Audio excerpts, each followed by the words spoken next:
What is going on, guys? It's your favorite pig in space here, pigzinspaceXP.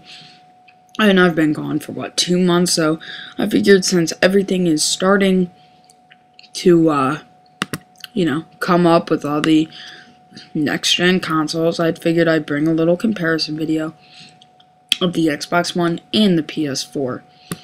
Now, before we get into this, I know there's going to be fanboys out there. I'm going to be like, oh my god, your decisions are bad. I'm favoring the PS4 right now, I'm not going to lie. Well, Xbox One's better, you can watch TV on it. So, please save any awful comments that I don't want to hear. Because I don't want to hear any of you, be like, oh, your decision sucks, PS4 sucks. These are my opinions, and these are the facts between the two consoles. If you want to leave, well, I think the Xbox One is going to, outsell or whatever, I don't care. But if people are like, oh, you stupid, why PS4 sucks, we don't need any of that. So with the PS4 versus the Xbox One, the PS4 already has, Sony, they already have a big advantage with the PS4.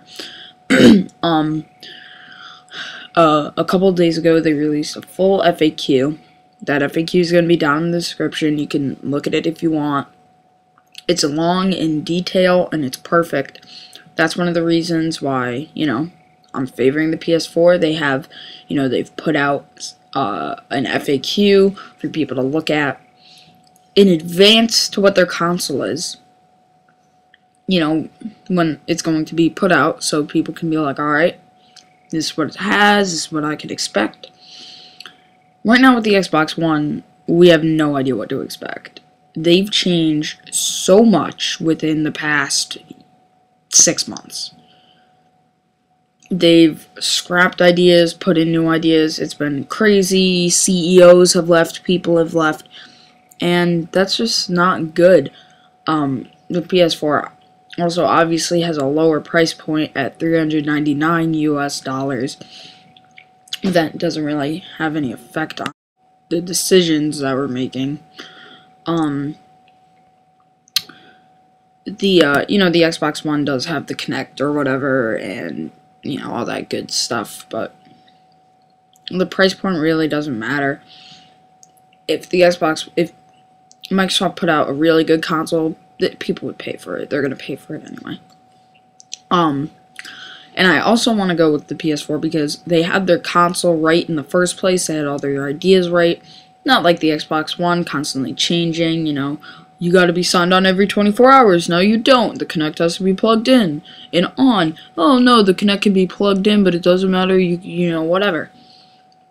And then the PlayStation Plus, which is needed for online multiplayer on the PS4, which was inevitable. If you're going to go to the Xbox One, because Sony's making you pay, I'm gonna make you, side back with Sony in a heartbeat here.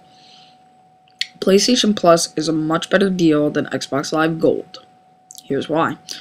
PlayStation Plus people, you guys get discounts on games all the time. That's still going on. You can see there's always discounts in the PlayStation Store for PlayStation Plus members.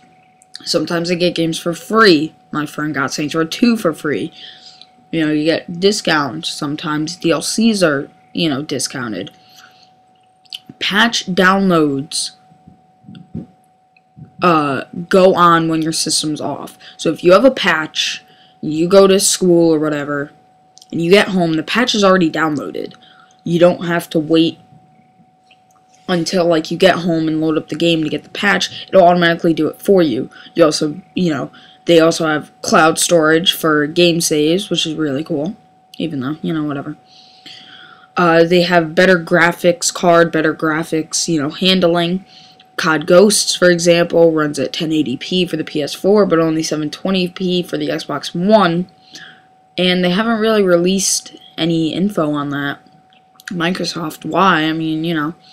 They, them in Call of Duty have a little relationship, but I wonder what's going on there. Xbox One came out in their performance, and we're like, yes, you can live stream to Twitch TV.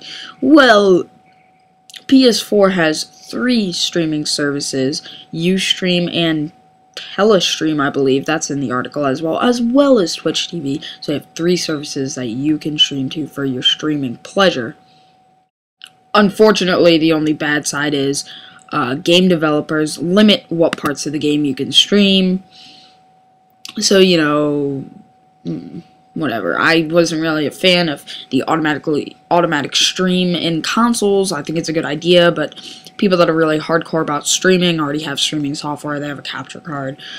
So, you know, it wasn't really needed. Unlike the Xbox One, the PS4 does not have an external power brick, the same as the PS3. So, you know, there's no big giant chunk that's going to take up space. All the PS4's power supply is in the system. All you got to do is connect the cord to your outlet to your PS3.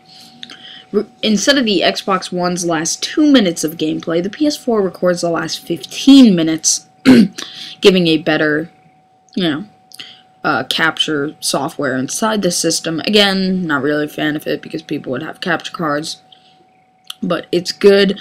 The PS4 cooling system is supposed to be quiet. The fan's supposed to auto-adjust. Unlike the PS3, where if it went over a certain temperature, run at this, but it only changed at one temperature. The fan auto-adjusts with the heat sensors to accordingly cool the system. Again, you still gotta place it in an environment where there's a lot of air circulation to make it easy. Also, the PS4 focused on a lot of indie titles, or I should say Sony. In their E3 presentation, I think they had something like, they had a lot. I think they had 10 on the stage, and then they had another 20 to play on the PS4.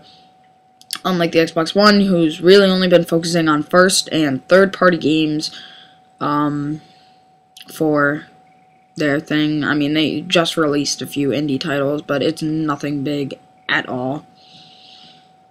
So, that's my view on the PS4. Now back to what I think about the Xbox One, which, you know, really isn't much good, because, you know, Sony, they focus on making a gaming console. Microsoft, they didn't focus on making a console. They wanted to make a DVD player and a TV receiver that can play video games.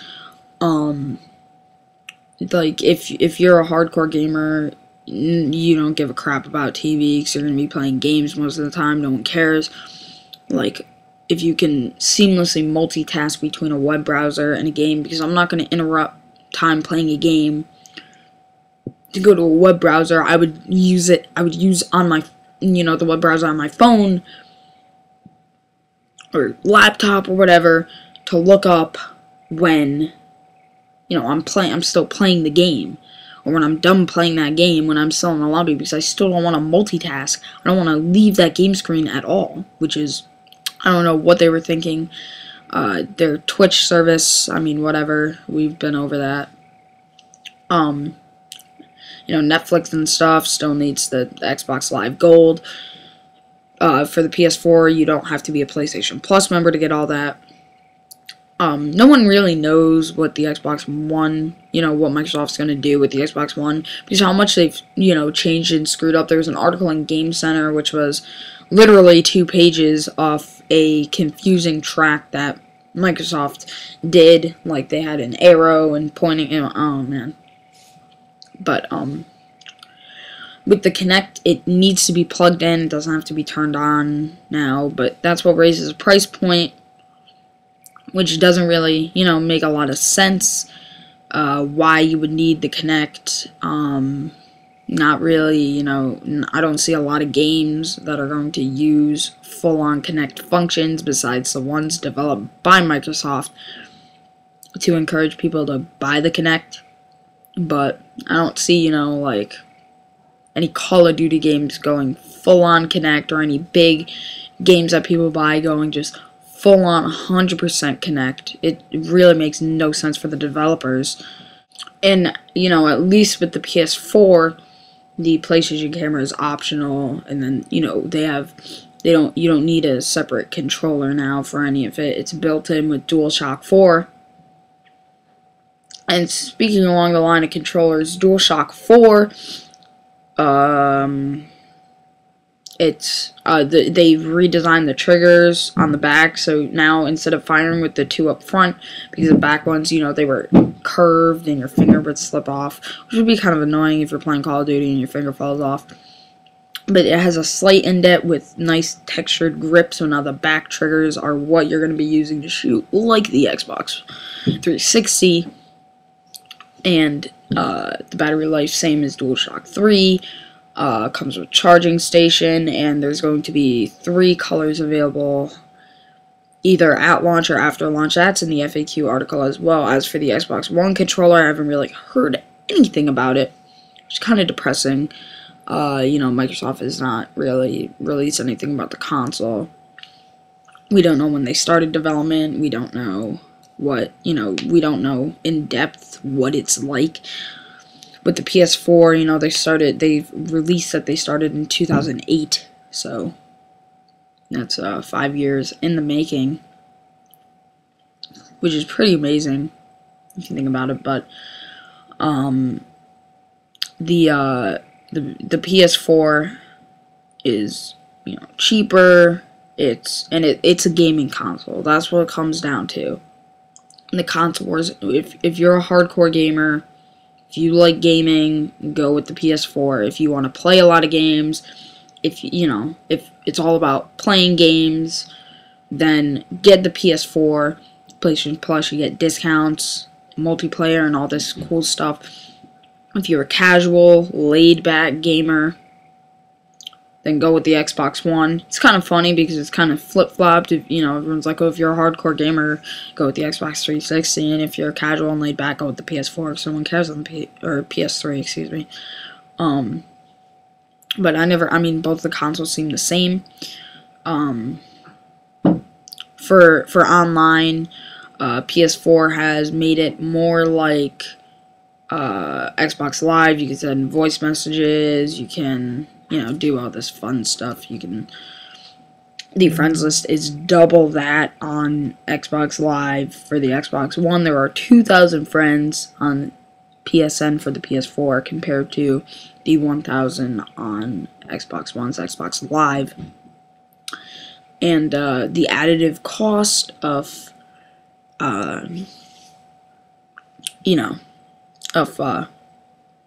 the online, if I'm sure the consoles will be around for, say if you have a console for 5 years, it's $50 cheaper for 5 years to play online on the PS4 than it is for the Xbox One.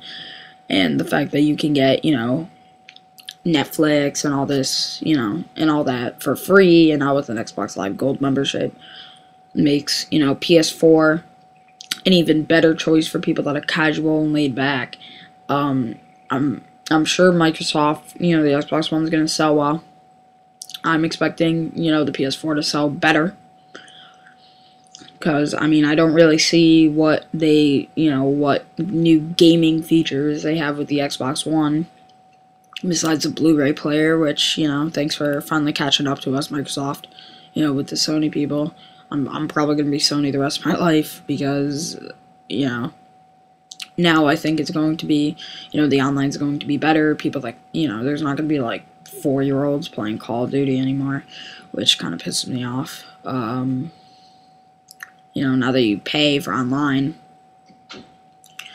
But, yeah, I really think Microsoft screwed up this time around, which is really, it's interesting because Microsoft has always been put in high regard for, best gaming consoles, and I don't see, what they did with the next-gen jump. They added a DVR and a TV receiver to the Xbox 360.